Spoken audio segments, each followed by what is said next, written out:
জন্য যে পরিমাণ আন্তরিকতা আগ্রহ আমার দেশের প্রজন্ম তার চাইতে বেশি বিশ্বকাপ ফুটবলের উন্মাদনা তার চাইতে বেশি। তাইলে এত আজান কোথায় যায়, এত ওয়াজ কোথায় যায়, এত চিৎকার কোথায় যায়? আজকের অনলাইনের খবর, আজকের পত্রিকার এবং চ্যানেলের খবর হইল ব্রাজিল আপনার যেই জার্সি লাগাইছে এই বছর নতুন কালারের জার্সি, সারা পৃথিবীর থেকে সমালোচনা করতেছে। এই জার্সির ভিতরে অদৃশ্যভাবে শয়তানের প্রতিকৃতি মুখোশ লাগানো আছে। কোটি কোটি সন্তানের গায়ে, ইমানদার সন্তানের গায়ে উঠায় দিছে জার্সি। সে হয়তো জানেও না এই জার্সির ভিতরে তার ইমানের বরবাদি আছে, জানেও না। আপনি দেখেন আজকে ব্রাজিলের জার্সির কালার বদলে গেছে। এবছর হলুদ ছিল, এখন নতুন কালার। একটি খেলাকে কেন্দ্র করে আপনারা খবর নেন, যুবক ভাই তোমরা খবর নাও, একটি ফুটবল খেলাকে কেন্দ্র করে কি পরিমাণ মদের আড্ডা হবে, একটি ফুটবল খেলাকে কেন্দ্র করে কত লক্ষ কোটি কোটি মিলিয়ন ডলার জুয়াবাজি হবে, অনলাইনে আর অফলাইনে জুয়া খেলবে। একটি ফুটবল খেলার ভেন্যু যেখানে, সেই মাঠগুলো যেখানে খেলা হবে, ওর আশপাশের হোটেলগুলোতে কি পরিমাণ নারী তাদের দেহ বিক্রি করবে, পতিতাবৃত্তি করবে। তুমি খবর লাগাও, তুমি হিসাব লাগাও। নাচবে কি পরিমাণ, গাইবে কি পরিমাণ, জিনা হবে কি পরিমাণ, মদের বোতল উড়বে কি পরিমাণ, জুয়া খেলা হবে কি পরিমাণ।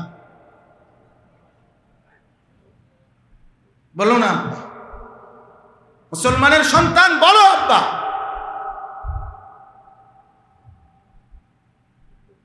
কি কারণ?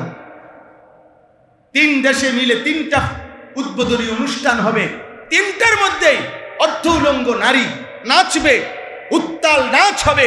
তো ফুটবলের খেলার সাথে নাচের কি সম্পর্ক?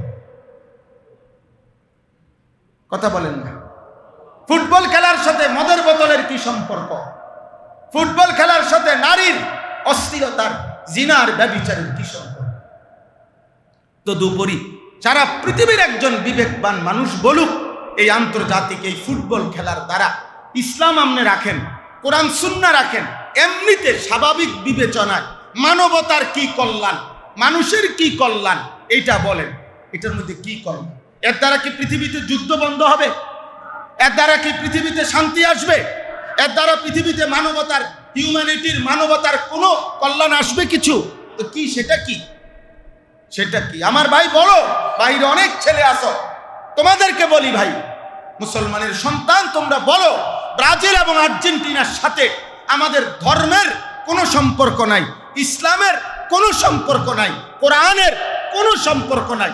আচ্ছা রাখো এটা, আমার বাংলাদেশের, আমার মাতৃভূমির আর্থিক উন্নতি অথবা সামাজিক উন্নতি অথবা নৈতিক উন্নতি, আমদানি রফতানির কোনো বৃদ্ধি ব্রাজিল আর্জেন্টিনার সাথে কি? তো কি সেটা? এর দ্বারা আমাদের রাষ্ট্রের উন্নতি কি? কিছুই নাই। খেলা শুধুই স্রেফ খেলা। 2-1 উত্তর দিছে আমাদের কাছেও, হুজুর এটা অন্য কিছু মনে নিবেন না, এটা জাস্ট খেলা। জাস্ট খেলা মানে জাস্ট খেলা? তো আমিও তো কই জাস্ট খেলা, আমি তো জাস্ট খেলাই তো বলতেছি। জাস্ট খেলার মধ্যে উদ্দেশ্য কি? মুসলমান তো বেহুদা কাজ করে না, ইমানদার তো বেহুদা কাজ করতে পারে না। তোমরা যুবক, তোমরা নওজোয়ান, তোমরা যদি বেহুদা কাজ করো তো ইসলামের জন্য, দ্বীনের জন্য, অন্যায়ের বিরুদ্ধে, জুলুমের বিরুদ্ধে, এই সব কাজ তলে বুড়ারা করবে, আর তোমরা শুধু তামসা করবা আর খেলাধুলার নর্তকী দেখবা, মোবাইলে অস্থির ছবি দেখবা। এটাই তো ইনসাফ নাকি? এই জন্য কোন জাতির যুবক এই জাতির সবচেয়ে বড় নিয়ামত। যুব সমাজের মেজাজ পাল্টে গেলে, গুনার দিকে চলে গেলে ওই জাতির অধঃপতন খুব দ্রুত, ওই জাতির অধঃপতন খুব দ্রুত।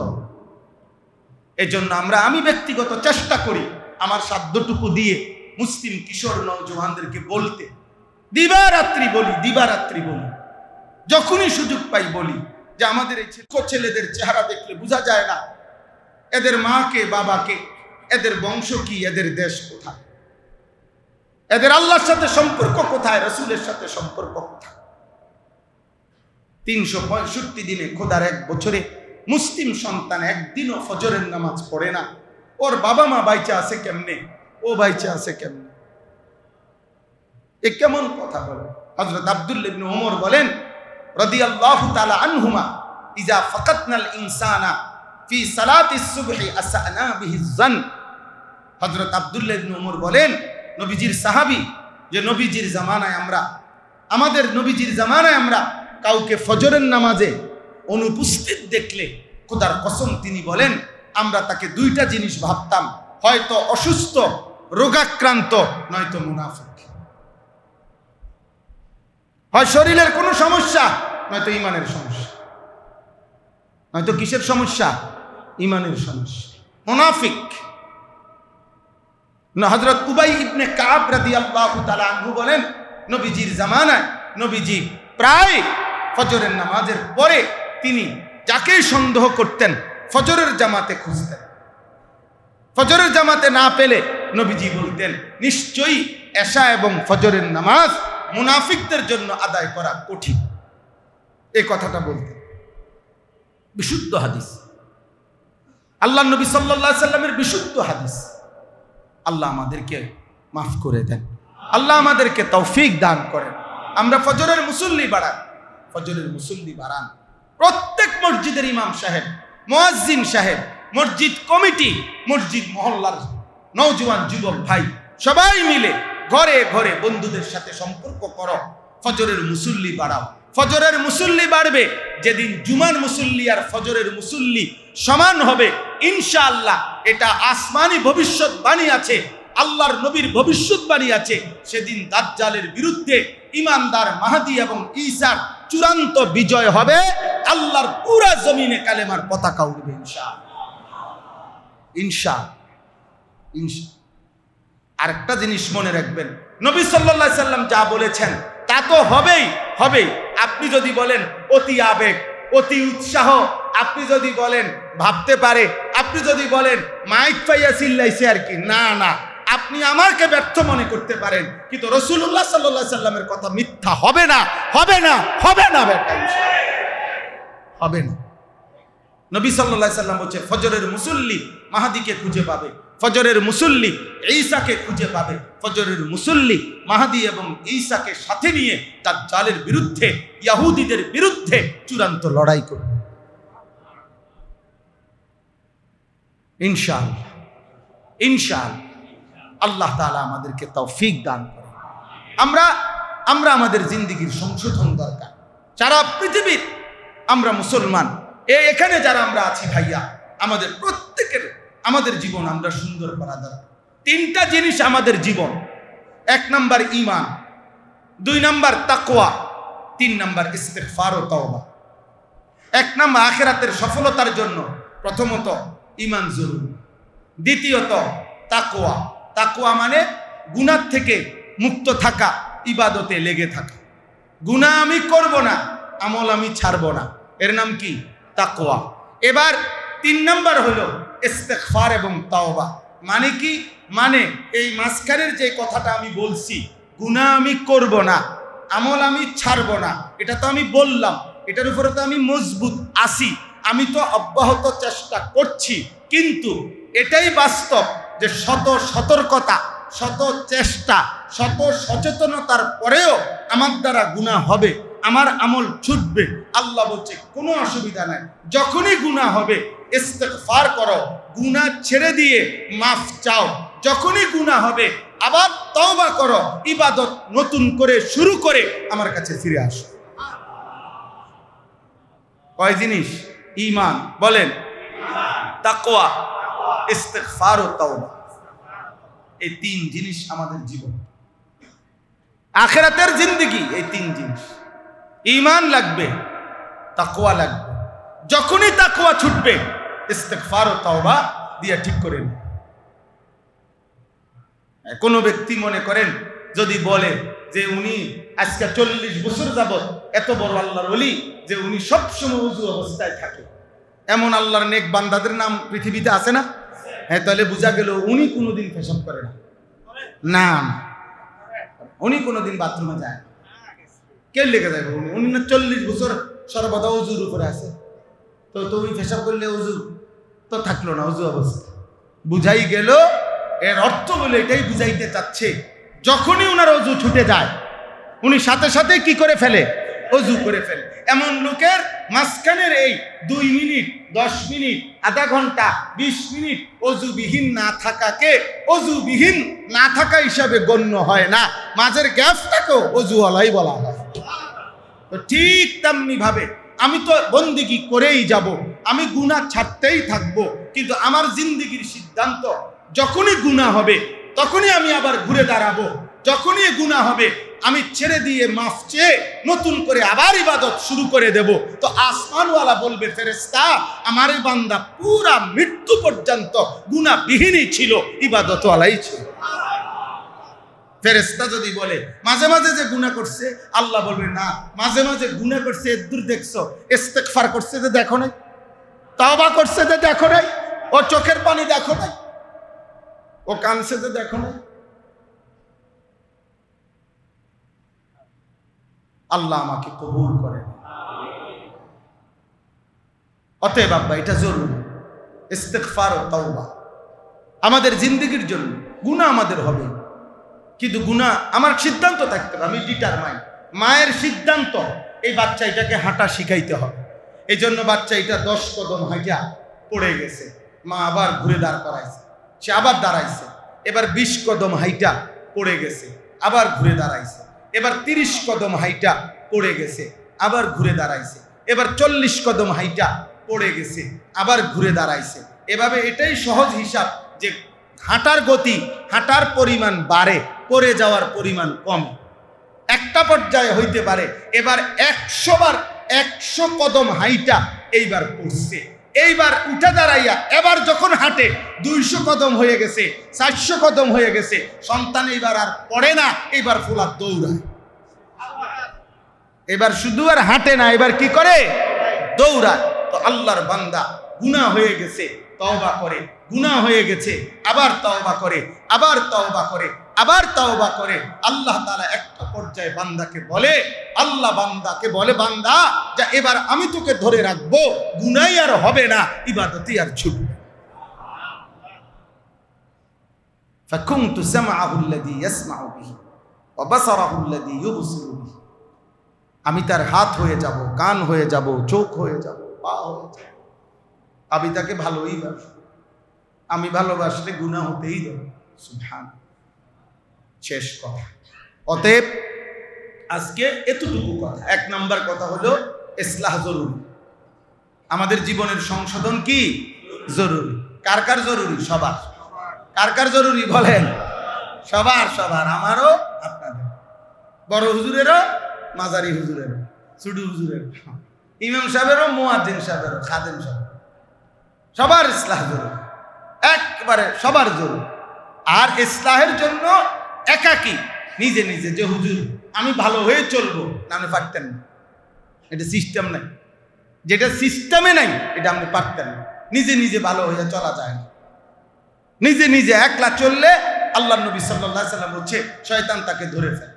নবীজি বলছে বিচ্ছিন্ন বকরিকে বাঘে কি করে ফেলে? ধরে ফেলে।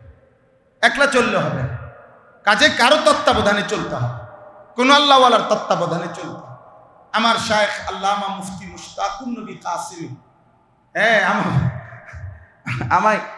আমার এই জীবনে আমি আজকে হিসাব করছি 35 বছর আমি ওনার সাথে আমার জিন্দেগির সম্পৃক্ত। 35 বছর একদিন। আমায় জীবনে অসংখ্যবার এমন এমন বুদ্ধি নিয়ে ওনার কাছে বলছি, হ্যাঁ হুজুরে আমার শত শত বুদ্ধি শায়েখে থামাই দিছে, একটা মিনিটের মধ্যে উড়াই ফেলাই দিছে, এরকম বহু বুদ্ধি। তা আমার একজন বলছে, মানে আমি নিজেও বুঝি যে শুধু আমি যদি আমার বুদ্ধিতে দিনই কাজ করতে, একটা ফ্যাঁস ফুস লাগিয়া গেল, অনেক কিছুই কি বেড়াতারা লাগিয়া কিচ্ছুই হলো না। কিন্তু ওই যে উনারে মানি, যখনই চাইছি বহু কিছু, কোনোটা অনুমতি দিছে, কোনোটা কি থামায় দিছে। আলহামদুলিল্লাহ, এতে জিন্দেগি সুন্দর হয়েছে, এতে জীবন ভালো চলছে। আল্লাহর দয়ায়, আল্লাহর দয়া, আল্লাহর ফজল, আল্লাহর ফজল। আল্লাহ সমস্ত উলামায়ে কেরাম, বিশেষ করে উঠতি উলামায়ে কেরাম, আপনারা আল্লাহওয়ালা উলামায়ে কেরামের তত্ত্বাবধানে নিজের দ্বীনি কাজের ফিকির করেন। ফেসবুক দিয়া হবে না, ফেসবুক ইউটিউব দিয়া হবে না আব্বা, এগুলা থাকবে না, এগুলা থাকবে না। আমার বয়স 45 বছর, আমি এই ব্রাহ্মণবাড়িয়ার ছাত্র, আমি দারুল আরকামের ছাত্র।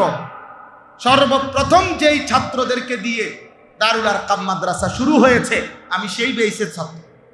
আমি 1993 বেইসের ছাত্র। আমাদেরকে দিয়েই দারুল আরকাম মাদ্রাসা শুরু হয়েছে। আমার শায়েখ, আমার উস্তাদ আল্লামা শায়েখ সাজিদুর রহমান দামাত বারাকাতুহুল আলিয়া হযরত আমগরে দিয়ে আমরাই প্রথম ছাত্র এই মাদ্রাসা। হ্যাঁ, তাহলে আমি তো এটা চিনি এই ব্রাহ্মণবাড়িয়া, আলহামদুলিল্লাহ। এই জন্য এটা আপনাদের কাছে আমানতের সাথে, ইনসাফের সাথে বলতেছি, আমরা প্রত্যেকেই আল্লাহওয়ালার তত্ত্বাবধানে থাকবো ইনশাআল্লাহ। বলেন ইনশাআল্লাহ। আর দ্বিতীয় নাম্বার, এই আয়াতগুলো সামনে রেখে তর্জমা বলে দিচ্ছি এক্ষুনি। বাকি আমার মূল বক্তব্য এই আয়াত, সূরা হুদের 5টা আয়াত আমি পড়ছি একটা কথাই বলার জন্য, যে আমাদের জীবনের মোট 3টা অংশ। কয়টা অংশ? 1, ঈমান। বলেন কি? ঈমান। ঈমান যেন ঠিক থাকে, কুফর যেন না হয়, শিরিক যেন না হয়। কি করলে কুফর হয়, কি করলে শিরিক হয়, এটা আপনি 2 2 কত 6, 4 4 কত 12, এইটা যেমন স্পষ্ট আপনার কাছে, খোদার কসম কুফর কি করলে হয়, শিরিক কি করলে হয়, এটা এমন স্পষ্ট হওয়া উচিত। এখন যে দুপুর, এটা আপনাদের কাছে ক্লিয়ার তো? কি এখন এটা যেমন স্পষ্ট, এরকম স্পষ্ট হওয়া উচিত। এখন যে রাত্র 12টা বাজে, এটা স্পষ্ট তো? কয়টা? এটা যেমন স্পষ্ট, আপনার ঈমান এমন স্পষ্ট হওয়া উচিত। আপনি জানা উচিত কি করলে কুফর হয়, কি করলে শিরিক হয়। এটা বাড়ির কাজ দিলাম, আপনি জানেন, কথা বুঝেন নাই? আপনি জেনে নিবেন, উলামায়ে কেরামের কাছ থেকে শুনে নিবেন, আপনি পড়ে নিবেন, আপনি উলামায়ে কেরামের কাছ থেকে নিবেন। ঈমানের মধ্যে যেন কুফরি না হয়, ঈমানের মধ্যে যেন শিরিক না হয়, শিরিক না হয়, শিরিক না হয়। 2 নাম্বার হলো তাকওয়া। 2 নাম্বার কি বলেন না? তাকওয়া। ইয়া আইয়ুহাল্লাযীনা আমানুত্তাকুল্লাহ, ইত্তাকুল্লাহ, ইত্তাকুল্লাহ, ইত্তাকুল্লাহ। তাকওয়া, তাকওয়া মানে তারকুল মুনকারাত, ফি'লুল খায়রাত। গুনাহগুলো ছেড়ে দেওয়া, আদেশগুলো পালন করা। গুনাহ আমি করব না, আদেশ আমি ছাড়ব। বলেন কি? ছাড়ব। এটা আমার শায়েখ শিখা আল্লামা মুফতি মুশতাকুন নবী কাসিমি হুজুর এমনি সহজে বলে, এই জন্য আমরা বললাম গুনাহ আমি করব না, আদেশ আমি কি ছাড়ব, ছাড়ব। কিন্তু 3 নাম্বার হলো ইস্তিগফার ও তাওবা। বলেন 3 নাম্বার কি? মানে ওই যে মাঝখানের ব্যাপারটা নিয়ে আপনি প্রশ্ন করবেন, হুজুর সতর্ক থাকা সত্ত্বেও আমরা দুর্বল মানুষ, গুনাহ তো একটু একটু হবেই, আমল তো ছুটবেই। তো নবীজি এটাই বলছে, লাউলাম তুযনিবুন লা যাহাবাল্লাহু বিকুম ওয়া লা জাআ বিকাউমিন ইউযনিবুনা ফায়াস্তাগফিরুনাল্লাহ ফায়াগফিরুল্লাহু লাহুম। নবীজি বলছেন, যদি তোমাদের গুনাহই না হইতো, তাহলে আল্লাহ তোমাদেরকে সরিয়ে দিতেন, নতুন মানুষ তৈরি করতেন, এমন যাদের গুনাহ হবে তো তারা ইস্তিগফার করবে আর আল্লাহ মাফ করে দিবে। আল্লাহ তো বলছে, আমি রেডি আছি বান্দা, আমি তো আছি বান্দা, আমি আছি তো, আমি তোমার সাথেই আছি। তুমি যখন মন চায় যে পরিমাণ গুনাহ হোক, তুমি আইসো, আমি মাফ করে দেব। রাতে আসবা? আচ্ছা, আমি রাতেই আসবো। ইন আতাইতানি লাইলান আতাইতুকা লাইলান। গুনাহ নিয়ে যদি রাতে আসো, মাগফিরাত নিয়ে আমি রাতেই আসবো। সুবহানাল্লাহ। ওয়া ইন আতাইতানি নাহারান আতাইতুকা নাহারা। আমার বান্দা যদি গুনাহ নিয়ে দিনের আলোতে আসো, আমি মাগফিরাত নিয়ে দিনের আলোতেই আসবো। তুমি আসবে যখন, আমিও আসবো। ইন্নাকা ইন আতাইতানি বিকিরাবিল আরদি খাতায়া সুম্মা ইস্তাগফারতানি লা তুশরিক বি শাইআ লা আতাইতুকা বিকিরাবিহা মাগফিরাহ। আল্লাহ বলে, বনি আদম, জমিনের বালুকণা সমপরিমাণ গুনাহ নিয়ে যদি আমার কাছে আসো, আর যদি আমার কাছে মাফ চাও, আমার থেকে শিরিক থেকে যদি মুক্ত থাকো, সমপরিমাণ মাগফিরাত দিয়ে আমি তোমার কাছে আসব। ইন্নাল্লাহা ইয়াবসুতু ইয়াদাহু বিল-লাইল লিয়াতুবা মুসিউন নাহার ওয়া ইন্নাল্লাহা ইয়াবসুতু ইয়াদাহু বিন-নাহার লিয়াতুবা মুসিউল লাইল। নবীজি বলেন আল্লাহ তাআলা রাত গভীরে তার কুদরতি হাত বাড়ায়া দেয়, আয় বান্দা সারা দিন যা গুনাহ করেছো এখন মাফ চাও, মাফ করে দাও, মাফ করে। দিনের আলোতে আল্লাহ হাত বাড়িয়ে রাখে, কুদরতি হাত, বান্দা সারা রাত যারা গুনাহ করেছো আও আমার কাছে, গুনাহ ছেড়ে দাও, তওবা করো, আমি মাফ করে দাও। তাহলে 3 নাম্বার হলো ইস্তিগফার ও তওবা। বলেন না এটাই শেষ কথা, ইস্তিগফার ও কি তওবা, ইস্তিগফার ও তওবা। এখন ইস্তিগফার তওবা কাকে বলে? একদম সহজ কথা, এটা স্পষ্ট বুঝতে হবে। ইস্তিগফার ও তওবা মানে হলো, ইস্তিগফার মানে হলো গুনাহ ছেড়ে দিয়ে মাফ চাওয়া। বলেন বলেন আবার বলেন, এটারে কি বলে? ইস্তিগফার। ইস্তিগফার গুনাহ ছেড়ে দিয়ে কি চাওয়া? মাফ চাওয়া। তওবা মানে কি? তওবা মানে হলো পুনরায় ইবাদত শুরু করে আল্লাহর কাছে ফিরে আসা। পুনরায় ইবাদত শুরু করে কি করা? বলেন না আল্লাহ। বলেন তওবা মানে কি? পুনরায় ইবাদত শুরু করে আল্লাহর কাছে ফিরে আসা। তাহলে এই দুইটা যদি পূর্ণ হয় তাইলে সেইটারে বলে সার্থক, যথার্থ তওবা, যথার্থ ইস্তিগফার। ইস্তিগফারে হাকিকি, তাওবাতুন নাসুহা, এটা অর্থাৎ ইস্তিগফার মানে গুনাহ ছেড়ে দিয়ে মাফ চাওয়া, আর তাওবা মানে ইবাদত শুরু করে কি চাওয়া? আল্লাহর কাছে ফিরে আসা। ফিরে আসা প্রথমত গুনাহ ছেড়ে দিতে হবে, দ্বিতীয়ত আপনি পুনরায় ইবাদত শুরু করে দিতে হবে। ওয়া ইন্নী লাগাফফারুন লিমান তাবা ওয়া আমানা ওয়া আমিলা সালিহা, কোরআন শরীফের আয়াত। আমি তার জন্য গাফফার, যে তওবা করলো, আমার কথা মেনে নিল, ওয়া আমিলা সালিহা, বন্দেগী শুরু করলো, শুরু করলো। এজন্যই আমার কাছে কিতাব আছে আল জাদ্দু ফিস সুলুক ইলা মালিকিল মুলুক, এই কিতাবে স্পষ্ট আছে আউলিয়ায়ে কেরাম বুজুর্গানে দ্বীনের কওল আছে, ওনারা বলছেন আল ইস্তিগফারু বিলা ইকলাইন আনিজ যুনুব তাওবাতুল কাদ্দাবিন। গুনাহকে সমূলে ছেড়ে না দিয়ে শুধু শুধু ইস্তিগফার করা, শুধু শুধু তওবার ভান ধরা, এটা তাওবাতুল কাদ্দাবিন, মিথ্যাবাদীর তওবা, মিথ্যুক, মিথ্যুক, মিথ্যুক, মিথ্যুক। এ বেটা এই মাত্র টাকা এগুলা রাইখে আসছে, আপনার কইতেছে ওই লোকেরে আপনারে আমি 5টা মিনিট সালামটা ফিরাইয়ে আমি আইতে আসি। এরপর ইমাম সাহেবের সাথে বলে গেল আস্তাগফিরুল্লাহ রাব্বি ওয়া আতুবু ইলাইহি, এখানে তওবা করলো, ইস্তিগফার হলো, গিয়ে সুদের টাকা গনে। এটা কি আস্তাগফিরুল্লাহ? কিসের? হ্যাঁ, এটা আস্তাগফিরুল্লাহ কথা বলে। এবার আপনার পকেটের মধ্যে বিড়ি, পকেটে বিড়ি দেখা যায়, সিগারেটের প্যাকেট। এবার আস্তাগফিরুল্লাহ রাব্বি ডলেন কিতে পাটপারি করেন, হ্যাঁ, কার লগে মস্কারি করেন, ফাজলামি করেন, কি তো কিসের তোবা, কি এর আস্তাগফিরুল্লাহ কইতেছে? গুনাহ গুনার জায়গা, মিথ্যা মিথ্যার জায়গায়, চুরি চুরির জায়গায়, ওজন ওজন কম দেওয়ার জায়গায়, সুদ সুদের জায়গায়, কিস্তি কিস্তির জায়গায় উনি একটু ভর ভর আস্তাগফিরুল্লাহ রাব্বি। ও টেলিভিশনের দিকে তাকাইয়া রইছে, তাকাইয়া তাকাইয়া বলতেছে আস্তাগফিরুল্লাহ আস্তাগফিরুল্লাহ। কিও দুনিয়াটা কি শুরু হইল? আপনি যেটি দেখতেছেন এগুলো শুরু হয়েছে, দেখেন না আপনি তো চাইয়ে দিয়েছেন, কি শুরু হয়েছে আপনি বুঝছেন না? আস্তাগফিরুল্লাহ, এইসা আস্তাগফিরুল্লাহর উপরে আস্তাগফিরুল্লাহ, এমন আস্তাগফিরুল্লাহর উপরে কি, এমন তওবার উপরে তওবা।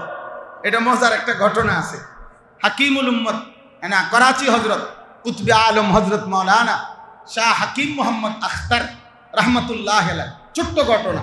হজরত হজ্জে যাইতেছেন, পাকিস্তানের বড় হজরত ছিলেন করাচি হজরত। তো হজ্জের সফরে বিমানের মধ্যে উনি, ওনার সাথে যে হাজি সাহেব, বিমানে 2 জন এক পাশাপাশি সিটে বসছে, উনিও হাজি সাহেব পাকিস্তানের। তো এই হাজি সাহেব আপনার এহরাম পরা, হজরতও এহরাম পরা, যাইতেছে হজ্জে মক্কা শরীফ। তো বিমানের যেই মহিলাগুলো আপনার বিমান বালা, কথা বুঝছেন, এগুলা তো খাদ্য খাবার নাস্তা পানি এগুলো দেয় না, এগুলোর তো সুন্দরী মহিলা আর কাপড় চোপড় কম, কোম্পানি দুর্বলের কারণে ওই দুইজনের একজনের কাপড় দেয়। তো এই কারণে আপনার এই এরা যে ব্যবস্থায় পোশাকে আছে, এই হাজি সাহেব ওই যে উনি হজরতের পাশে বসা বেচারা বেখেয়ালে ওই বেডিগো দিকে ছায়া ছায়া তাকায়া তাকায়া বলতেছে, হজরত আস্তাগফিরুল্লাহ আস্তাগফিরুল্লাহ, ये कैसा मंजर है। মানে এটা কি দৃশ্য, এই যে মহিলাগুলোর এমন অবস্থা, আস্তাগফিরুল্লাহ আস্তাগফিরুল্লাহ। হজরত তখন বলছে, ভাই তেরি আস্তাগফিরুল্লাহ পর আস্তাগফিরুল্লাহ, তোমার আস্তাগফিরুল্লাহর উপরে কি আস্তাগফিরুল্লাহ কেন?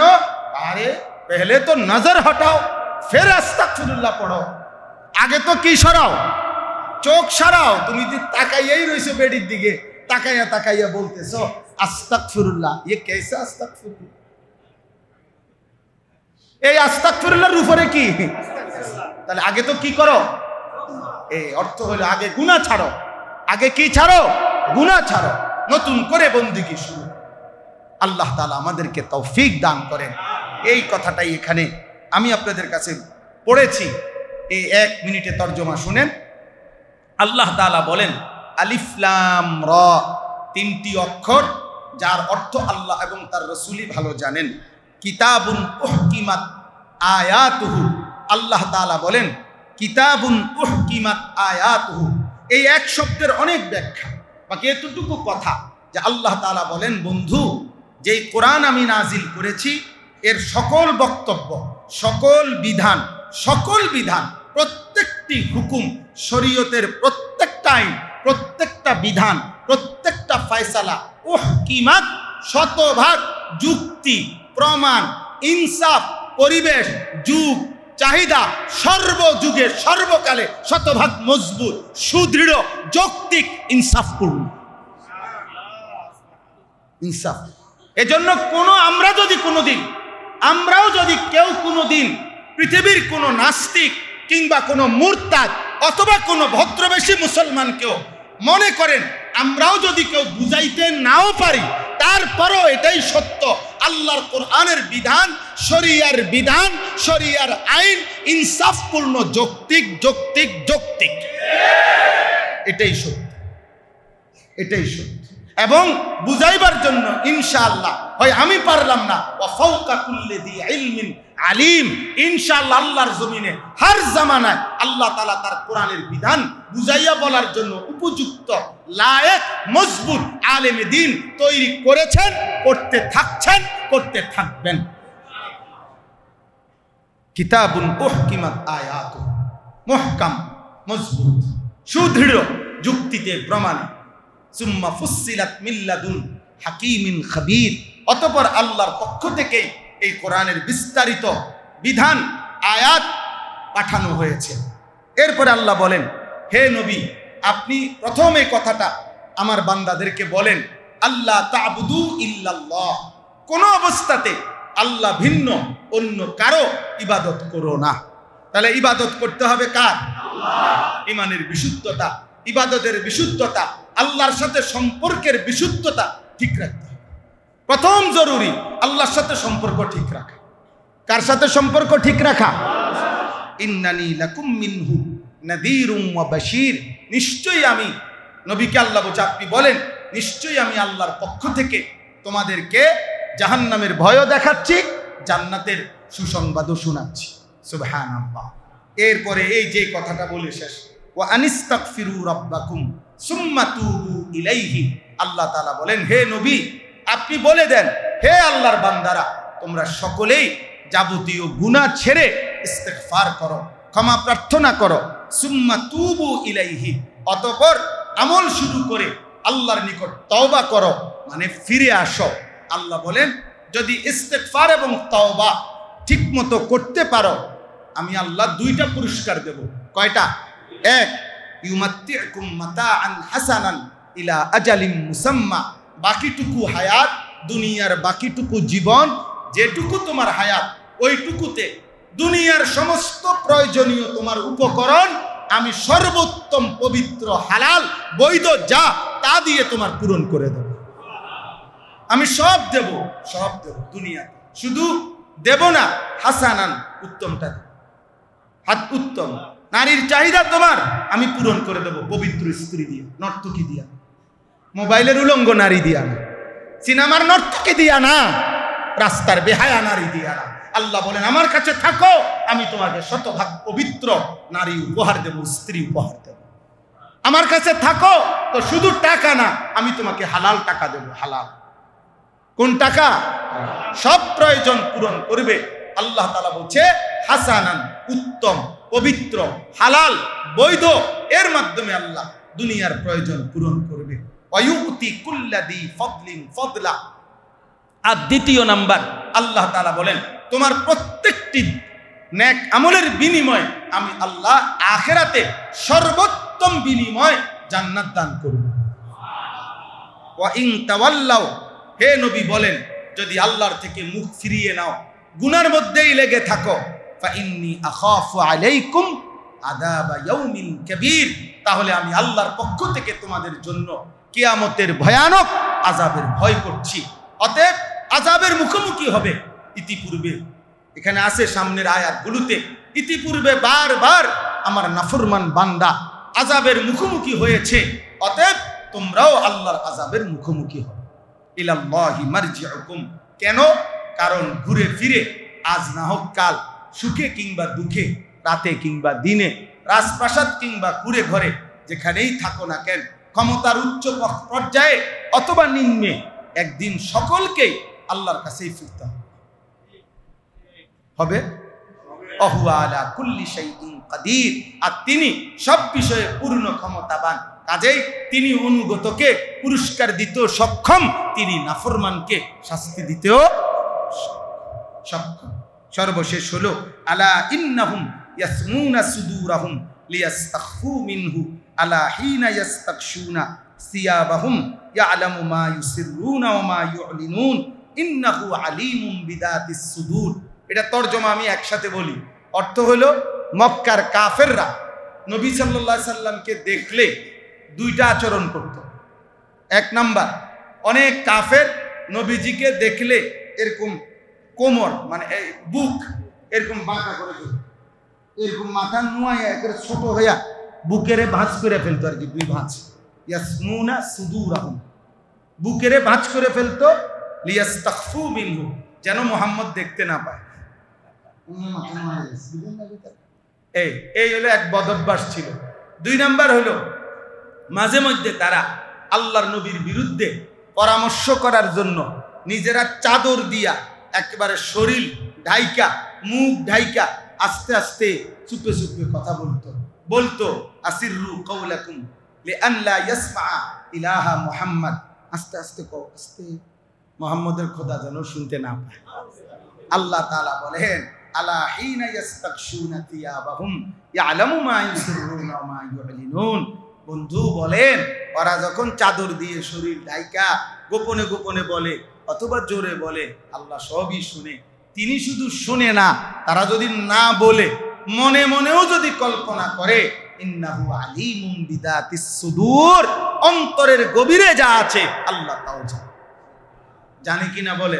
অতএব আল্লাহ থেকে লুকানোর কোন সুযোগ আছে আমার? যে আল্লাহ তাআলা আমাকে পর্যন্ত বলছে তোমাদের সঙ্গী হয়ে থাকতে, মানে যেন নবী সাল্লাল্লাহু আলাইহি সাল্লামের হাতে গড়াই মানুষ না। আবু বকর, ওমর, উসমান, আলী, তালহা, জুবায়ের, সাদ, মুআজ, আবু হুরায়রা সবই তো নবীজির হাতেই গড়া। কিন্তু এরপরেও আল্লাহ তাআলা বলছেন তবু আপনি নিজেকে তাদের সাথেই বেঁধে রাখেন। তাহলে আল্লাহর নেক বান্দাদের সোহবত, সান্নিধ্য, ওনাদের সাথে বসা, এটা অনেক বড় নিয়ামত, যেটা আল্লাহ তাআলা তার শ্রেষ্ঠ নবীকে পর্যন্ত আদেশ করছে। কোরআনুল কারীমের মধ্যে আল্লাহ তাআলা বলছেন ওয়াত্তাবি' সাবিলা মান আনাবা ইলাইয়া, আমার যে সকল বান্দাগণ আমি আল্লাহর দিকে ঝুঁকে আছে আপনি তাদেরকে অনুসরণ করেন। এই আয়াতের দ্বারাও স্পষ্ট বোঝা গেল যে আল্লাহর যে সমস্ত বান্দা আল্লাহর দিকে ঝুঁকে আছে, আল্লাহর ইবাদত বন্দেগী ঈমান আমলের সাথে, অন্যান্যদেরকে বলছে যে তাদেরকে অনুসরণ করতে, তাদের সাথেই, তাদের পিছনেই নিজেদেরকে রাখতে। কোরআনুল কারীমে আল্লাহ বলছেন, ইয়া আইয়ুহাল্লাযীনা আমানুত্তাকুল্লাহ ওয়া কুনু মা'আস সাদিকিন। হে ঈমানদারগণ, তোমরা আল্লাহকে ভয় করো, তাকওয়া অর্জন করো, আর সর্বদাই আল্লাহর প্রিয় বান্দা, সত্যবাদী বান্দা, নেককার বান্দা, তাদের সঙ্গী হয়ে থাকে। অকুনু যেহেতু আমরের সিগা মুজারের থেকে গঠিত হয়, অতএব দাওয়াম বোঝায়, ইস্তেমরার বোঝায়, সর্বদার অর্থ। তোমরা সর্বদাই সাদিকিন যারা, সত্যবাদী নেককার বান্দা যারা, তাদের সঙ্গী হয়েই থাকে। এজন্য একজন মুমিনের জন্য, ইমানদারের জন্য ওলামায়ে কেরামের সঙ্গ, ওলামায়ে কেরামের সান্নিধ্য, সাহচর্য অনেক বড় নিয়ামত। মোবাইল হাতে ধরে ভিডিও রেকর্ড করলে আমি ইনশাআল্লাহ এই কথার নিশ্চয়তা দিতে পারি যে আপনি কিছু বুঝবেন না, আপনি কিছুই বুঝতেন না, কিচ্ছু বুঝতেন না। এই শেষ পর্যন্ত দেখবেন মোবাইলেই যা উঠছে আপনার কলিজার মধ্যে কিছু জমা হবে। এটা একটা লিখিত দিলাম আমি, প্রয়োজনে আমি আমার সিল দিয়া দেবো নিচে, আপনি দেখবেন যে কাম হইত। এইটারে নিয়ে শুধু খটর খটর, একবার উঠায়, একবার নামায়, একবার আগায়, একবার পিচ্ছায়। ইবলিস এই লোকটারে আপনার এই মোবাইলটার উপরে ব্যস্ত, এর ব্যস্ততা এটা নিয়েই যে এটার আগাও না হচ্ছে না, থুকু আবার পিচ্ছা। আমাদের দেশে বলে আর কি, আমরা হয়তো লাকসাম কুমিল্লা, আমাদের দেশে হয় যে থুকু মানে কইলাতে আবার আগেরটা কি বা আবার ফতন, এই লাভ হয় না, আসলে লাভ হয়, দিলে জমে না, দিলে কথা পৌঁছে, এটা মারাত্মক আসল। এই জন্য উচিত হলো সরাসরি শুনবার সুযোগ পাইলে সামনাসামনি যে উপস্থিত হয় তার জন্য এটাই গনিমত যে সরাসরি ফায়দা নাও, ফায়দা নাও, অন্যকে শুনাবেন না, বাদ দেন আপনি অন্য, আপনি বুঝেন, আপনার জন্যই আপনি শোনেন, নিজের জন্যই শোনেন, জানা কথাগুলোই আবার শোনেন, অজানা কথার কি দরকার, জানা কথাই আবার শোনেন, পুরাতন কথাগুলোই আবার শোনেন, আগের কথাগুলোই আবার শোনেন, বারবার শোনেন। আল্লাহ তাআলা বলছেন নবী সাল্লাল্লাহু আলাইহি ওয়াসাল্লাম, ওয়াদাক্কির ফাদাক্কির ইন্নামা আনতা মুদাক্কির। সবগুলোর অর্থ একই, আপনি বারবার উপদেশ, বাবে তাফঈল, বারংবার বুঝায়, আপনি এই এক কথাই বারবার বলেন। এই জন্য আমি সব সময় বলি এ কথা, ফেরিওয়ালা মাল বদলায় না, বলাও বন্ধ করে। ফেরিওয়ালা যেই মালটা বেচে প্রতিদিন এই মালটাই বেচে, আর কাস্টমার না পাইলেও সে তার বলা বন্ধ করে, গলি গলি বলতে থাকে, ডাকতে থাকে, ডাকতে থাকে। 3 ঘন্টা হয়ে গেছে, এখনো কেউ একটা পণ্য কিনে নাই, তবুও সে বলা বন্ধ করে।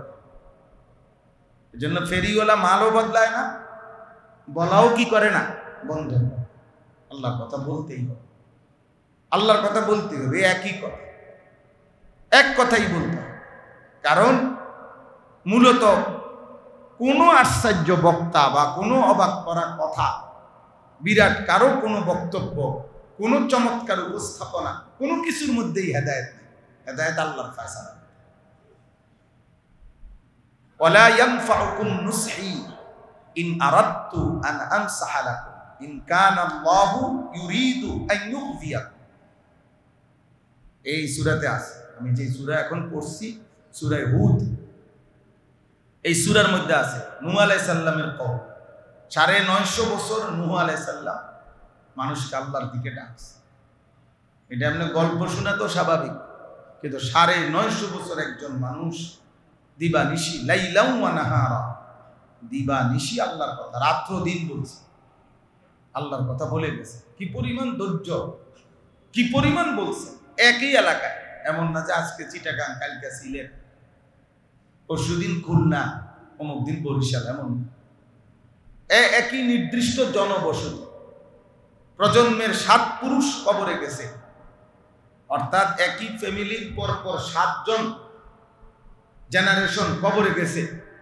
কেউ কালেমা পড়ে নাই। নূহ আলাইহিস সালাম তাদেরকেও এরপরেও কালেমার দাওয়াত দিছে। নূহ আলাইহিস সালামের হায়াত 1000 বছর। এটা কিন্তু ওই কওমের সবার হায়াত না, ওটা উনারই মুজিজা।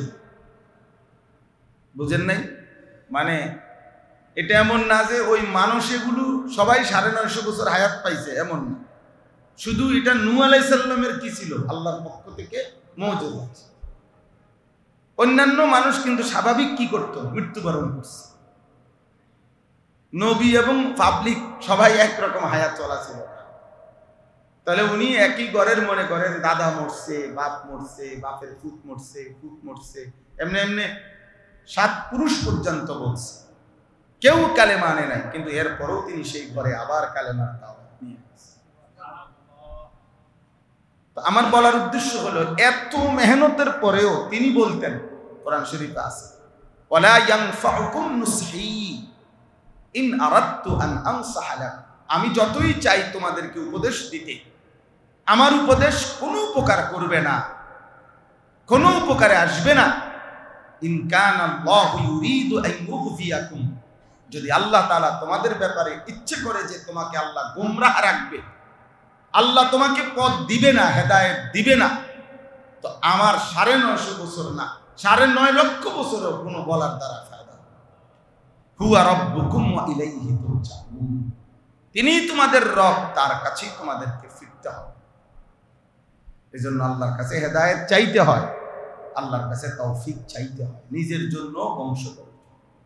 ইব্রাহিম আলাইহিস সালাম এই সবক শিখাইছে আল্লাহর কাছে। তিনি নিজের জন্য এবং নিজের আগত প্রজন্মের জন্য ঈমান চাইছেন, নামাজ চাইছেন, আখিরাত চাইছেন। ওয়ামিন যুররিয়াতিনা উম্মাতাম মুসলিমাতাল লাক, ইব্রাহিম আলাইহিস সালাম বলছে, আল্লাহ কিয়ামত পর্যন্ত আমার বংশধারায় আপনার অনুগত প্রজন্ম, আপনার উপরে আনুগত্যশীল উম্মতে মুসলিমা আমার বংশধারার মধ্যে রাখি। এমন যেন না হয় 200 বছর পরে, 100 বছর পরে আমার ফ্যামিলির আর কেউ আল্লাহ চেনে না, আমার বংশের আর কেউ আল্লাহ চেনে না, এমন যেন না, এমন যেন না। বরং আমার বংশে প্রজন্মের পর প্রজন্ম, জেনারেশনের পর জেনারেশন যেন এরকম থাকে যে আল্লাহকে চেয়ে, ইবাদত করছে। এটা ইব্রাহিম আলাইহিস সালামের দোয়া, রব্বি জাআলনি মুকিমাস সালাহ ওয়া মিন যুররিয়াতি। এই যে আল্লাহ, আপনি আমাকে পুরা, ইব্রাহিমের দোয়া, পুরা নামাজি বানান এবং আমার সন্তানদেরকে, ওয়া মিন যুররিয়াতি, আমার বংশধরদেরকেও। আশ্চর্য হলো, এরপরে ইব্রাহিম আলাইহিস সালাম আরো দোয়া করছে সূরা ইব্রাহিমে। এখানে আরো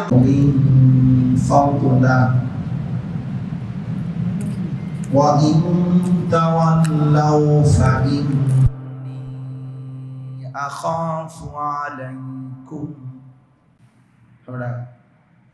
জোর আমি পোলা বিয়া করবো কইছে, বিয়া করাইছি, বিল্ডিং লাগবে বিল্ডিং করে দিছি, বিদেশ যাব বলছে বিদেশ পাঠাইছি, যখন যেটা বলছে, যখন বলছে হাফ প্যান্ট কিনা দিছি, যখন বলছে ফুল প্যান্ট কিনা দিছি, যেটা বলছে ওইটা দিছি।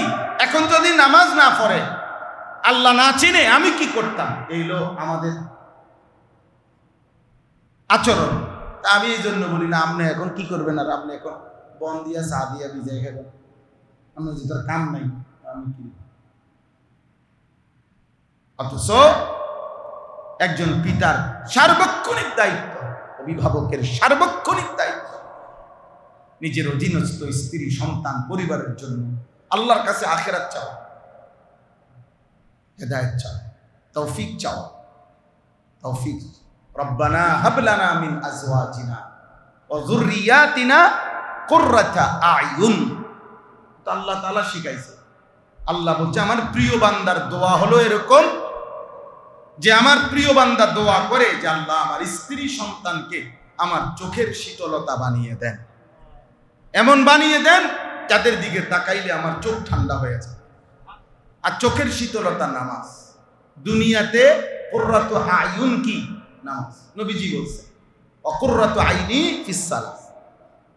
তাহলে দুনিয়াতে কারো চোখ ঠান্ডা হয়, ওই স্ত্রী দেখে স্বামীর চোখ ঠান্ডা হবে যে স্ত্রী নামাজ।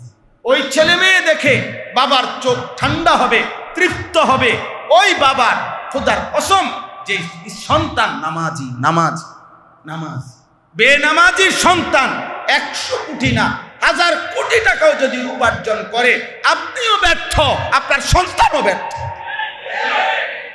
আপনার ফ্যামিলিও ব্যর্থ, আপনার জিন্দেগিও ব্যর্থ।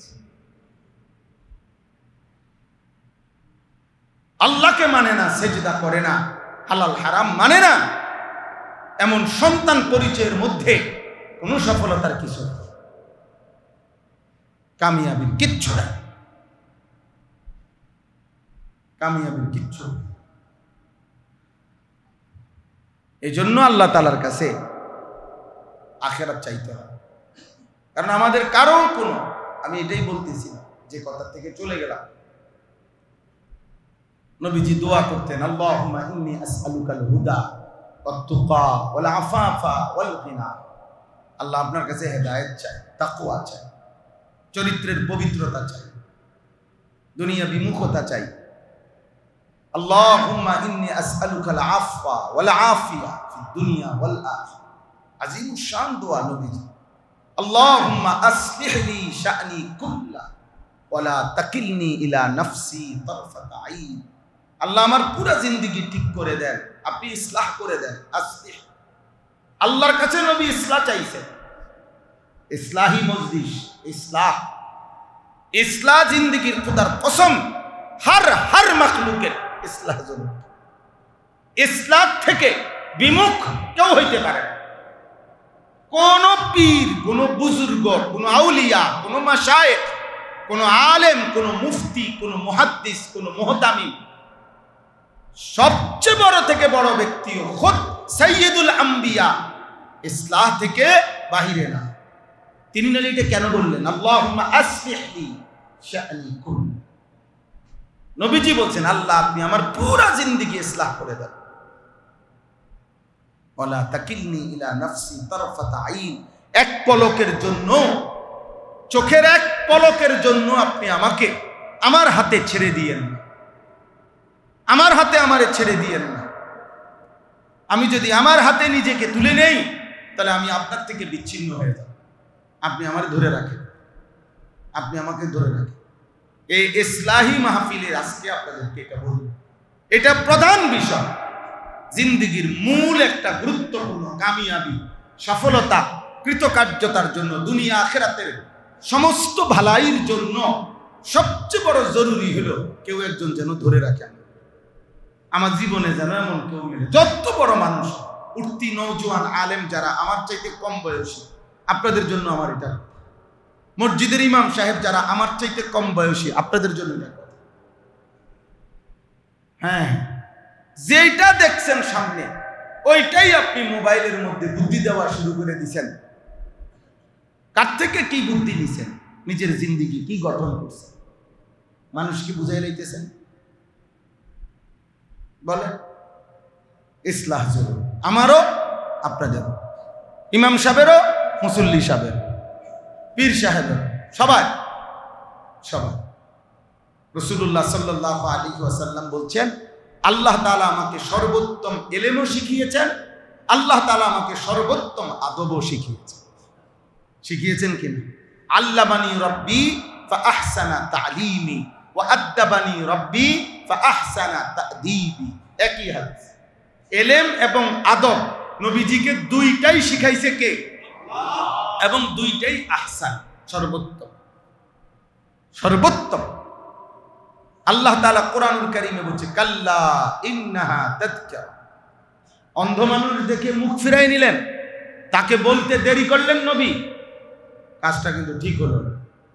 এই আচরণ যেন আর না হয়। কাল্লা ইন্নাহা তাযকিরা। এটা কিন্তু উপদেশ দিলাম, এমন যেন না হয়। নবীজিকে বলছি, হাদিসে আছে। এরপরে এই সাহাবী আব্দুল্লাহ ইবনে উম্মে মাকতুম রাদিয়াল্লাহু তাআলা আনহুকে দেখলেই নবীজি ও দূরে দেখলেই আগে কইতেন মারহাবা বিমান আতাবানি আল্লাহ, যার কারণে আল্লাহ আমারে ধরে বইছে, আয়ো মারহাবা, আসো তুমি আগে কথা কও। ওনাকে আগে জিজ্ঞেস করতেন, বলো তোমার কি কথা। তোমার দিকে আল্লাহ তাআলা সরাসরি নজর রাখছে। সুবহানাল্লাহ, অন্ধ সাহাবী। চলেন, এই জন্য আলহামদুলিল্লাহ এখানে অনেক উপযুক্ত মানুষ আছেন। আপনাদের সামনে কথা বলাও আমার জন্য কঠিন, কিন্তু শুধু মুজাকারা উলামায়ে কেরামের সামনে। অর্থ হলো এটাই, ইসলাহ জরুরি, ইসলাহ জরুরি। কোনোভাবে এই দিন দিন বর্তমান নানামুখী ষড়যন্ত্রের মধ্যে এটাও একটা ষড়যন্ত্র যে উম্মতের উঠতি বয়সের নওজোয়ানদের সম্পূর্ণ আত্মকেন্দ্রিক, নিজের পছন্দ, নিজের বুঝ, আত্মকেন্দ্রিকতা, ধর্মের নামেও অধর্মের নামেও সবকিছুতেই কেমন জানি চেষ্টা এটাই যে তোমার বুঝে তুমি চল, তোমার বুঝে তুমি চল। ভালো কাজও করবা তোমার বুদ্ধিতে, মন্দও করবা তোমার বুদ্ধি। কারোতে বুদ্ধি নিবা না, তোমার মাথায় তোমার মোবাইলে তোমার 50টা দেখবা ছবি, মোবাইলের মধ্যে বিভিন্ন কিছু সার্চ করে দেখবা, দেখে যেটা ভালো লাগে, যেটা ভালো লাগে তোমার, তো যেটা ভালো লাগে। এখানে আবার জিজ্ঞাসা করবে কোনটা নাই, মোবাইলে তো সবই আছে। আমি তো এই জন্য বলি, বড় মোবাইলে এই পরিমাণ ভালো জিনিস আছে হিসাবে, তো এটা একবার বুকে লাগাইবার সাথে সাথেই এই লোকটার সাথে সাথে জুনায়েদ বাগদাদি, আব্দুল কাদের জিলানী হয়ে যাওয়ার। কারণ এত লক্ষ ওয়াজ আছে এটার ভিতরে, এত ভালো কথা আছে, কই পরিবর্তন হয় না কেন? পরিবর্তন হয় না কেন? এই জন্য এটা আল্লাহ তাআলার নিজাম বদলায় না। আল্লাহ হার জামানায় কিয়ামত পর্যন্ত মানুষের ইসলাহ, মানুষের সংশোধন, মানুষের জিন্দেগি গঠন, জীবনের সৌন্দর্য, দুনিয়া আখিরাতের সফলতা, কামিয়াবি, কাজের মধ্যে বরকত, এই পৃথিবীতে অমর অক্ষয় কীর্তি রেখে যাওয়া, আখিরাতে সফল হওয়া, সবকিছুর পিছনে একজন উত্তম অভিভাবক, একজন উত্তম নেগ্রান, একজন উত্তম কারো সান্নিধ্য, এটা জরুরি। এটা কি বলেন না? আমার জন্য, আপনার জন্য, সবার জন্য এটা জরুরি, জরুরি, এটা জরুরি, এটা খুব জরুরি। আল্লাহ তাআলা কোরআনুল কারীমের মধ্যে বারবারই এটা বলছেন, এমন শব্দ ব্যবহার করছেন যে দ্বারা স্পষ্ট যে তাজকিয়া, আত্মশুদ্ধি, অন্তরের পবিত্রতা, জীবনের পবিত্রতা একাকী হয় না। এজন্য আল্লাহ তাআলা ওয়ালাউলা ফাদলুল্লাহি আলাইকুম ওয়া রাহমাতুহু মা যাকা মিনকুম মিন আহাদিন আবাদা। নিজে নিজে তোমরা কখনোই নিজেকে পবিত্র করতে পারবে না, আবাদান, কখনোই না। ওয়ালাকিন্নাল্লাহা ইউযাক্কি মান ইয়াশা, বরং আল্লাহ যাকে চান তিনি তাকে পবিত্র করে থাকেন। তাইলে এবার আল্লাহকে জিজ্ঞেস করেন, আপনি যাকে চান তাকে যে পবিত্র করেন, কিভাবে করেন? আল্লাহ বলেন, আমি নবী পাঠাইছি, উনাকে জিম্মাদারি দিয়ে বলে দিয়েছি, আর তিনি ওয়াইযাক্কিহিম, তিনি তার উম্মত, আমার বান্দাদেরকে পবিত্র করে থাকেন। তাহলে বোঝা গেল কেউ পবিত্র হবে, কেউ পবিত্র করবে। এই ধারা, একজন মুজাক্কা, একজন মুজাক্কি, একজন মুরব্বী, একজন মুরব্বা, অর্থাৎ একজন সংশোধন করবে, আরেকজন সংশোধন হবে। একজন তালিম এলেম শিখাবে, আরেকজন এলেম গ্রহণ করবে। এই ছাত্রত্ব, শিষ্যত্ব, কারো না কারো অধীনস্থতা, এটা স্বীকার না করলে এলেমও হবে না, তাজকিয়াও হবে। এই জন্য যত বুদ্ধিজীবী, যত পণ্ডিত আপনার নিজে নিজে বলতে গেছে, বুঝতে গেছে, নিজে নিজে গবেষণা করতে গেছে, অল্প সময়ের ব্যবধানে মাঠে মারা গেছে, বিতর্কিত হয়েছে, বিতর্কিত হয়েছে, বিতর্কিত হয়েছে। এই জন্য ভারতীয় উপমহাদেশের বিশ্ববিখ্যাত বুজুর্গ সৈয়দ সুলাইমান নদভী রাহমাতুল্লাহি আলাইহি, হাকিমুল উম্মত মুজাদ্দিদুল মিল্লাত হযরত মাওলানা শাহ আশরাফ আলী থানভী রাহমাতুল্লাহর অন্যতম খলিফা ছিলেন। এই উপমহাদেশে গোটা আরবের কাছে সর্বজন স্বীকৃত যে কয়েকজন বেশি গ্রহণযোগ্য আলেম ছিলেন, এর মধ্যে উনি একজন। আলী মিয়া নদভী একজন, সৈয়দ আবুল হাসান আলী নদভী, আর ইনিও একজন সৈয়দ সুলাইমান নদভী রাহমাতুল্লাহ আলাইহি।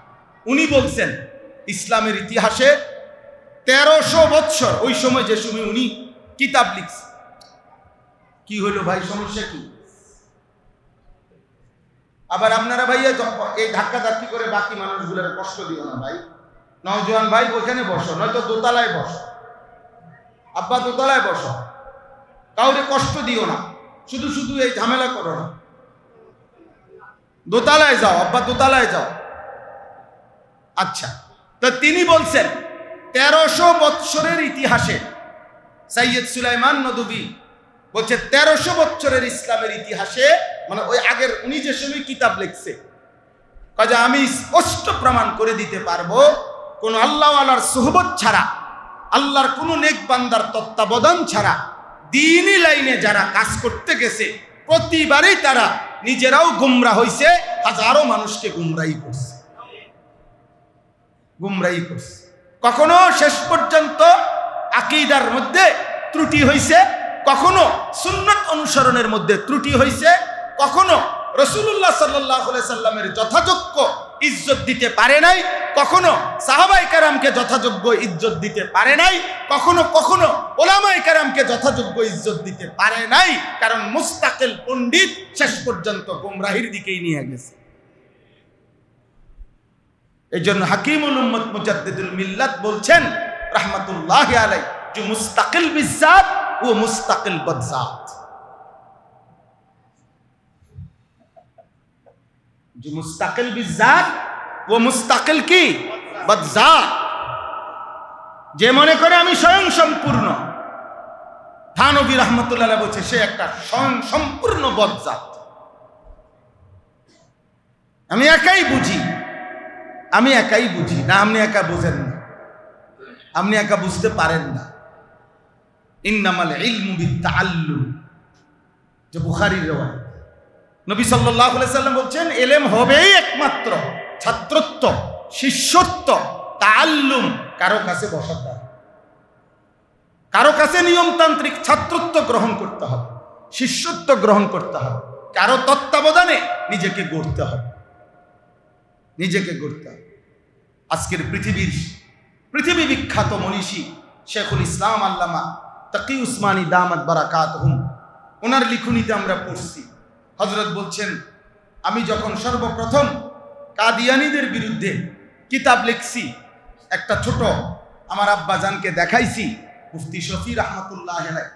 হযরত তখন ওই কিতাব মুতালা করে বলছে, তাকি তোমার মাকসাদ কি আগে বলো, কাদিয়ানীদেরকে ইসলাহ করা মাকসাদ নাকি তাদের উপরে আক্রোশ, তোমার ভিতরের ঝাল মিটানো মাকসাদ?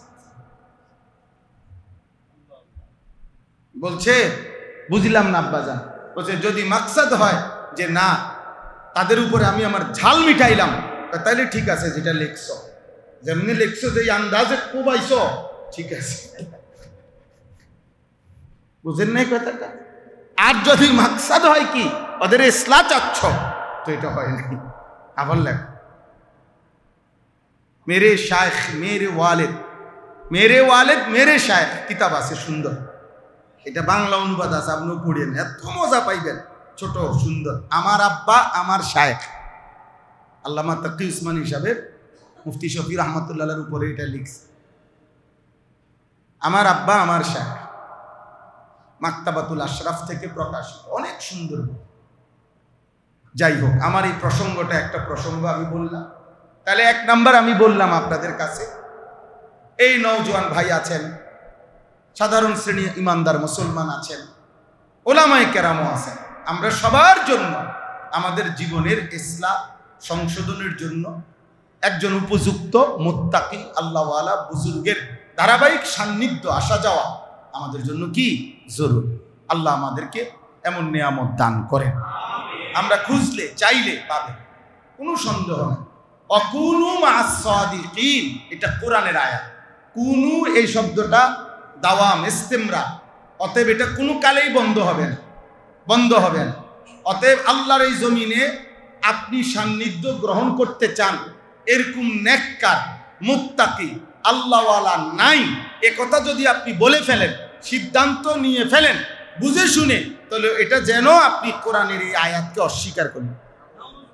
আল্লাহ বলছেন প্রত্যেক জামানার ইমানদারকে যে আল্লাহর নেক বান্দা, প্রিয় বান্দার, সত্যবাদী বান্দার সঙ্গী হয়ে থাকো। এখন আপনি বলতেছেন না, এরকম মানুষ এখন আর কি নাই, তাহলে বোঝা গেল কোরআনুল কারীমের এই আয়াতকে আপনি প্রকারান্তরে অস্বীকার করছেন কিনা। তাহলে অতএব জমিনে আল্লাহ তাআলার এই নিজাম, জমিন যতক্ষণ আছে, আসমান জমিন আছে, সূর্য চন্দ্র আছে, অতএব আল্লাহর প্রিয় বান্দা মুত্তাকি আপনাকে সংশোধন করার মতো লোক এই জমিনে আছে, আছে কিনা বলেন। আমার ঢালকানগর শায়েখ আরিফ বিল্লাহ হযরত মাওলানা শাহ আব্দুল মতিন বিন হুসাইন হযরত দামাত বারাকাতুহুম, তিনি বলছেন যে হার জামানায় আল্লাহ তাআলা তার এই ইসলাহের দায়িত্ব আদায় করার জন্য প্রত্যেক জামানায় উপযুক্ত মুসলিহ মুরব্বী আল্লাহ তাআলা নির্ধারণ রেখেছেন, নাম বদলায়। এক জামানা বাইজিদ বুস্তামি, আব্দুল কাদের জিলানি, তো আরেক জামানা আহমদ শফি, জুনায়েদ বাবু নগরী, নাম বদলাইতে পারে, কিন্তু ইসলার ধারাবাহিকতা চলতেই থাকে, চলতেই থাকে, এটা থাকবেই, শুধু নাম বদলাইছে। এবং হযরত এটাও বলছেন হার জামানায় মানুষের শরীর, স্বাস্থ্য, মেজাজ, যোগ্যতা অনুপাতে আল্লাহর প্রিয় বান্দাগণ ইসলার ধরন বদলাইতে পারে, ধরন বদলাইতে পারে। এই কারণে আপনি যদি বলেন না ওনার হেই জুনায়েদ বাগদাদি কই পাইব, তো এখন আর হেই হওয়াদের মুরিদ পাইব। জুনায়েদ বাগদাদি যেহেতু নাই, মুরিদ তো ওই জাতের নাই, বুঝেন নাই কথাটা। আমি যদি এখন আপনি আমার কাছে মুরিদ হইছেন, আমি আপনারে বললাম টানা 1 মাস সকালে 1 লক্ষ বার লা ইলাহা ইল্লাল্লাহ, মাগরিবের পরে 1 লক্ষ বার লা ইলাহা ইল্লাল্লাহ পইরা 1 মাস পরে আবার দেখা করব, আমনি বলো তোমার মতো ফিরে না, গোষ্ঠী কিলাই যা বেড়া বেড়া, আকল নাই, ফতার নাই, বেড়া একটা কইয়া দিছে বের বেড়াই। আমি 1 লাখ বার আমি সকালে মাগরিবের পরে 1 লাখ করতে গেলে আমার বাজার করবো কি, ব্যবসা করবো কি, দোকান করবো কি, আমার সব কিছুর মধ্যে তো লাল বাতি চলে যায়। তাইলে সময়ের প্রেক্ষাপটে কি ইসলার ধরন কি হইতে পারে, বদলায়। আমাদের খুলনার হযরত বলছেন যে আল্লাহ তাআলা বলছেন তাসবিহ পড়ো, আল্লাহ তাআলা বলছেন জিকির করো। হযরত বলছেন আপনি ব্যস্ততার কারণে ছাড়তে ছাড়তে ছাড়তে যদি সময় পান নাই, এরপরে আমাদের খুলনার হযরত আরিফ বিল্লাহ হযরত মাওলানা মুফতি নুরুল আমিন সাহেব, আমি নিজ কানে হযরতের কাছে শুনছি, বহুত বড় আল্লাহওয়ালা, খুলনা বিভাগের শত শত আলেম ওনার হাতে বায়াত। করাচি হযরত রাহমাতুল্লাহর খলিফা তিনি, খুলনা দারুল উলুম মাদ্রাসার 22 বছর টানা প্রধান মুফতি ছিলেন তিনি, অনেক বড় আলেম। হযরত বলছে শেষ পর্যন্ত যদি কোনোভাবে সময় না পান, কমপক্ষে ঘুমের আগে একবার করে 4 বার, অর্থাৎ সুবহানাল্লাহ 1 বার, আলহামদুলিল্লাহ 1 বার, আল্লাহু আকবার 1 বার, লা ইলাহা ইল্লাল্লাহ, এই 4টা একবার করে আপনি পড়ে ঘুমান, তবু আজকের দিনে আল্লাহ যে আপনার তাসবিহের হুকুম দিছিল এই হুকুম আদায় হবে। তবু ছুটে গেল, তবু কি হলো না, ছুটলো। একবারই বলেন, একেবারে বাদ দেওয়ার চাইতে একবারই বলেন। এবার হাদিস শুনেন এটার পক্ষে, মুসলিম শরীফের হাদিস। নবী সাল্লাল্লাহু আলাইহি সাল্লাম বলছেন সুবহানাল্লাহ, আলহামদুলিল্লাহ, আল্লাহু আকবার, লা ইলাহা ইল্লাল্লাহ, একবার বলা আমি নবীর নিকটে আহাব্বু ইলাইয়া মিম্মা তালাআত আলাইহিস শামস, এই পৃথিবীর যত কিছুর উপরে সূর্যের আলো উদিত হয় সবটার যা মূল্য আমি মুহাম্মদের নিকট এই 4 কালেমা একবার বলা তার চাইতে কোটি গুণ বেশি দাম। কয়বার বলা? সুবহানাল্লাহ, আলহামদুলিল্লাহ, আল্লাহু আকবার, লা ইলাহা ইল্লাল্লাহ, একবারই বলুন। একবারই বলে।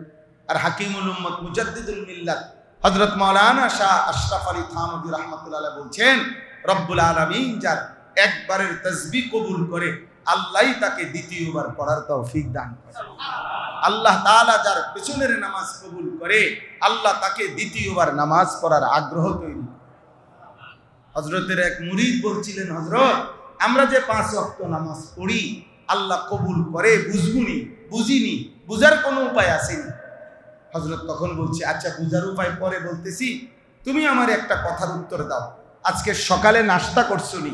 বলছে, হ্যাঁ হযরত নাস্তা করছি। সকালে যখন নাস্তা করছিলা পেট ভরে খাইছিলানি? হ্যাঁ পেট ভরেই নাস্তা করছি।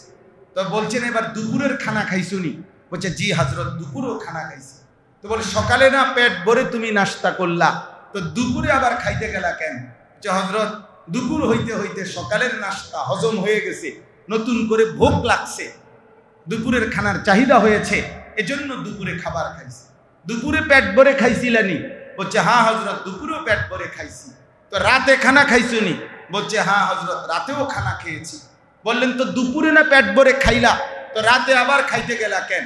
বলছে, হযরত রাত হতে হতে দুপুরের খানা হজম হয়ে গেছে, রাত্রে আবার ভোগ লাগছে, চাহিদা তৈরি হয়েছে, এই জন্য রাতের খাবার খাইছি। হযরত বলেন, ঠিক এমন ভাবে আল্লাহর কসম, কেউ যখন ফজরের নামাজ পড়ে তো জোহরের নামাজের ওয়াক্তে আল্লাহ যখন তাকে জোহরের নামাজও পড়ার তৌফিক দেয়, এটাই প্রমাণ করে ফজরের হজম হইছে, কবুল হইছে, জোহরের ভোগ তৈরি হয়েছে। আবার আসরের নামাজ যখন পড়ে তো আল্লাহ তাআলা যেন জোহর কবুল করছেন, আসরের ভোগ তৈরি করে দিছেন, চাহিদা তৈরি করে দিছেন। মাগরিব যখন পড়ছে তো আসর কবুল করছেন, মাগরিবের আগ্রহ তৈরি করে দিছেন। এশা যখন পড়ছে তো মাগরিব কবুল করে নিয়েছেন, এশার আগ্রহ তৈরি। তাইলে একবার আল্লাহকে ডাকা, একবার আল্লাহর বন্দিগি করা, তো পুনরায় তৌফিক পাওয়া, তো এটা প্রমাণ করে আগের বারেরটা আল্লাহ কবুল করছে। আল্লাহ কবুল করছে। আল্লাহ আমাদের সবাইকে কবুল করে, আল্লাহ আমাদেরকে ইসলাহওয়ালা জিন্দেগি দান করে। সাইয়্যিদুত তাইফা হাজী ইমদাদুল্লাহ মুহাজিরে মক্কি রাহমাতুল্লাহ আলাইহি এই উপমহাদেশের জগৎ বিখ্যাত বুজুর্গ ছিলেন।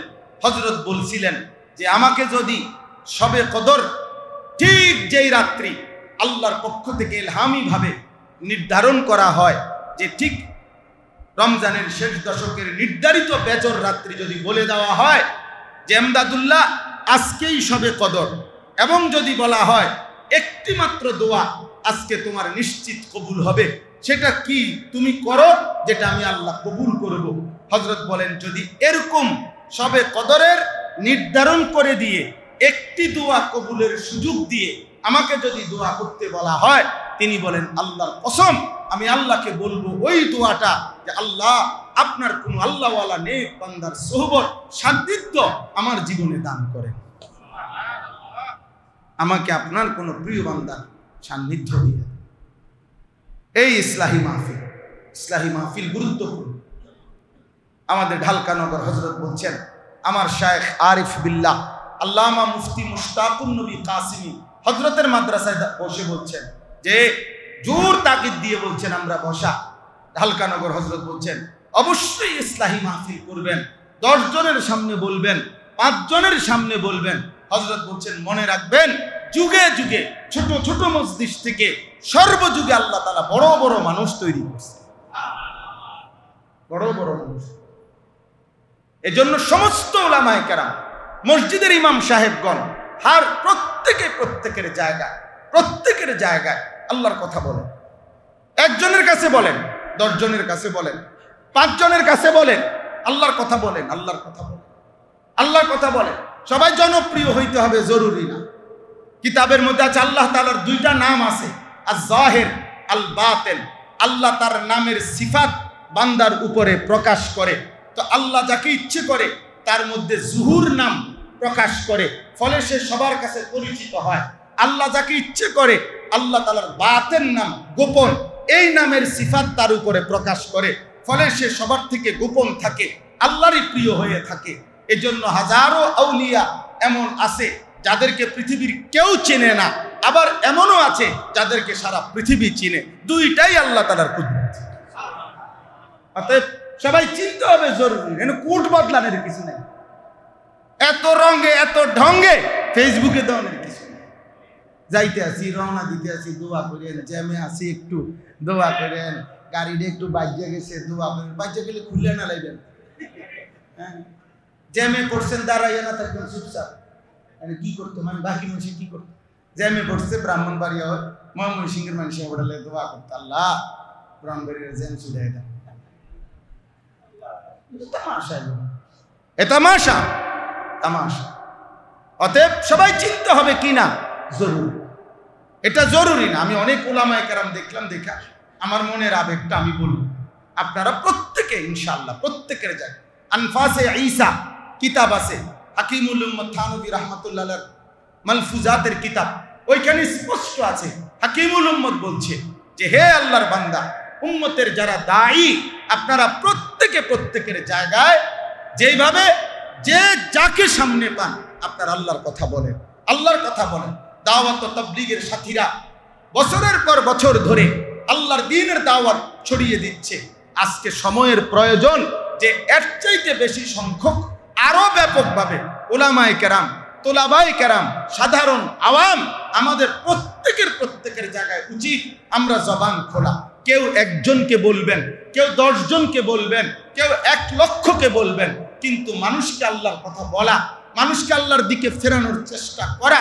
বিশ্বাস করেন, এই এত বিপুল পরিমাণ মুসলমান, 3 লক্ষের চাইতে বেশি মসজিদ, এত 92 ভাগের চাইতে বেশি মুসলমান, কিন্তু তারপরেও এত বেশি পরিমাণ মুসলমানের দেশে অনুগত কিংবা অবাধ্যের, ইমানদার কিংবা বেঈমানের নাই, কারো সুযোগ নাই, কারো সুযোগ নাই, কারো সুযোগ নাই। অতএব যেই সত্য, যেই বাস্তবতা আমাকে গ্রহণ করতেই হবে, আমাকে আল্লাহর মুখোমুখি হতেই হবে, আমাকে মৃত্যুবরণ করতেই হবে, আমাকে কবরে যেতেই হবে, আমি চাই বা না চাই, ইচ্ছা হোক বা অনিচ্ছা হোক, তাহলে যে সত্যের মুখোমুখি আমি হবই, বুদ্ধিমান বিবেকবান হিসেবে উচিত সেই সত্যের জন্য প্রস্তুতি নেওয়া।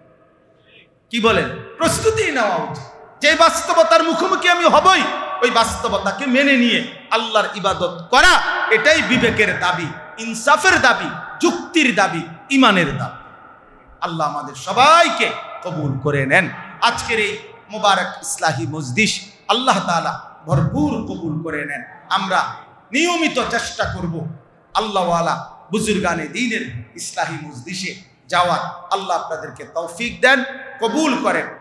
আগামী শনিবার, আজকে শনিবার, আগামী শনিবার 13 তারিখ আমার একটা মাদ্রাসা আছে কুমিল্লা ক্যান্টনমেন্ট, ময়নামতি সাহেবের বাজার, ক্যান্টনমেন্টের পাশেই।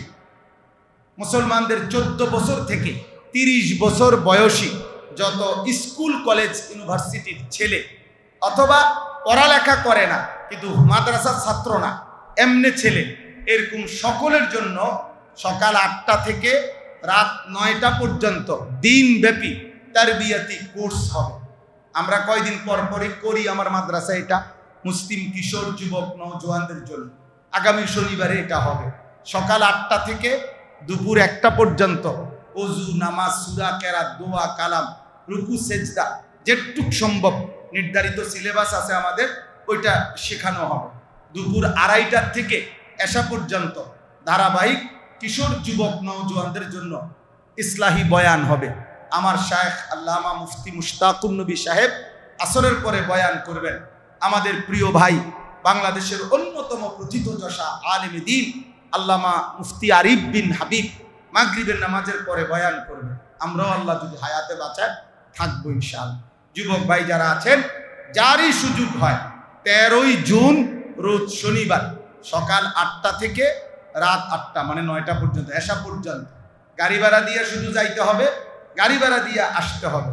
সকালের নাস্তা, দুপুরের খাবার, রাতের খাবার ইনশাআল্লাহ এটা আল্লাহর দয়ায় আমরাই ইন্তজাম করব। কেউরে কোনো টাকা টোকা দিতে হবে না, শুধু যাবে, দিন শিখবে।